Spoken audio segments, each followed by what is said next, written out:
This is not a football match. This is a war without weapons, a battle without borders, a story so powerful it divides families, cities, and generations. When Barcelona face Real Madrid, the world stops. Not because of football, but because of what it represents. Pride versus power, identity versus authority, resistance versus dominance. This is El Clásico, and long before goals, trophies, or superstars, this rivalry was already written in blood, politics, and history. Spain is not one story. It never has been. Barcelona is more than a city. It is an idea, a symbol of Catalan identity, language, culture, resistance. Real Madrid is something else entirely. The capital, power, authority, the face of the establishment. From the very beginning, these two clubs carried the weight of where they came from. Barcelona's motto says it all. Mis QUN club. More than a club. Real Madrid. They became the club of kings, presidents, and global dominance. Every time they meet, they bring their cities with them. Every chant, every whistle, every tackle echoes far beyond the pitch. This rivalry was never about who played better football. It was about who football belonged to. The first competitive Clásico was played over a century ago, and over time the encounters became more than a match, they became a narrative in Spanish identity. Across decades, the two giants met in hundreds of official matches.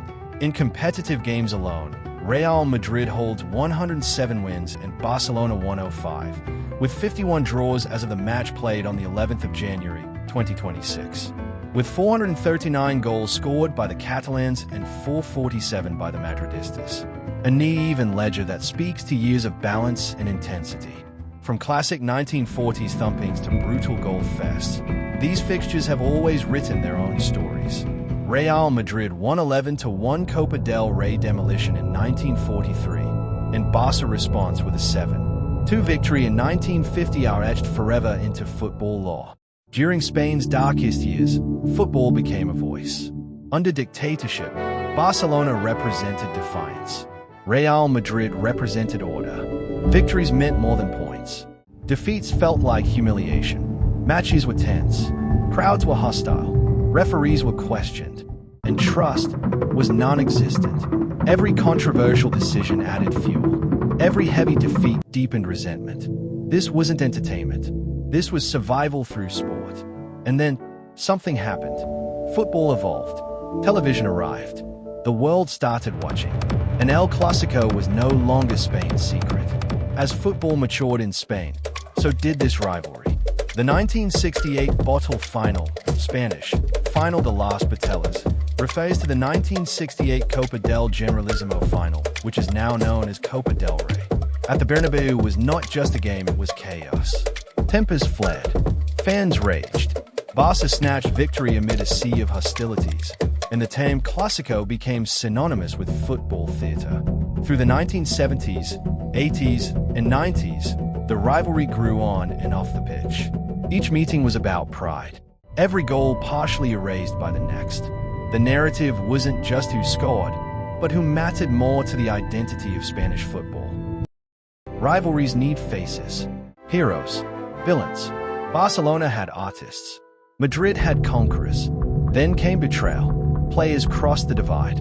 Some were welcomed as saviors. Others were branded traitors forever.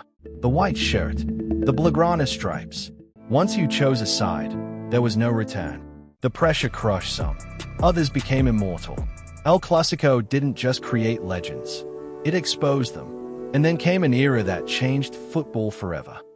This wasn't planned. It just happened. Two players, two philosophies, two clubs at their absolute peak.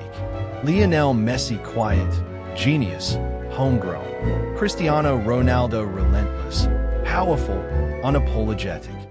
Every Clásico became a global event. Millions watched, millions argued. Goals were no longer just goals. They were statements. Records were broken. Tempers exploded. Managers clashed. Fans lived and died with every touch. For nearly a decade, El Clásico wasn't just the biggest match in football. It was the center of the football universe. And when that era ended, many thought the rivalry would fade. They were wrong.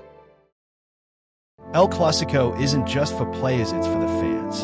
In Barcelona, the colors and chants reflect Catalan identity and resistance. In Madrid, the white represents history, tradition, and global power. Their fans don't just watch football, they live it. El Clásico doesn't need superstars to create chaos. Red cards, last-minute winners, controversial calls, silence in one stadium, eruption in another. There are matches where one goal changes everything, where a single mistake lives forever, where fans remember exactly where they were. Some nights end in celebration, others end in heartbreak, but none are ever forgotten, because this rivalry doesn't care about form, or league position, or logic. It exists to defy them. Before the players arrive, the fans are already there. Flags raised, voices shaking, hearts racing. For 90 minutes, nothing else matters. Win, and you walk taller for months. Lose, and the pain lingers. Children inherit this rivalry.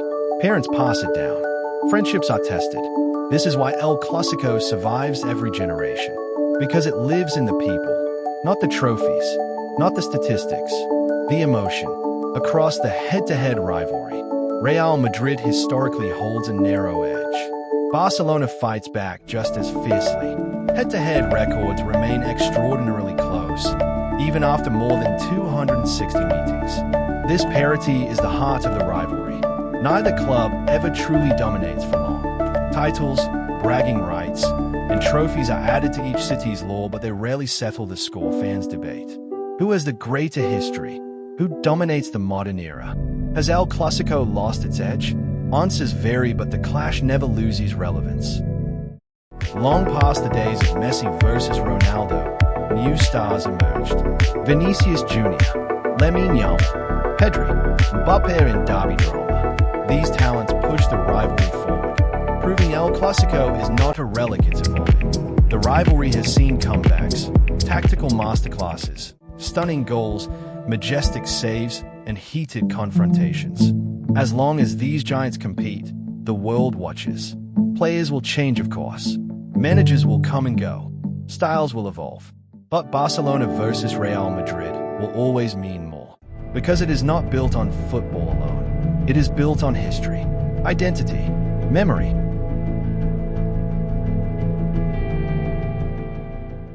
El Clásico isn't just a match, it's identity, art, and warfare in 90 minutes.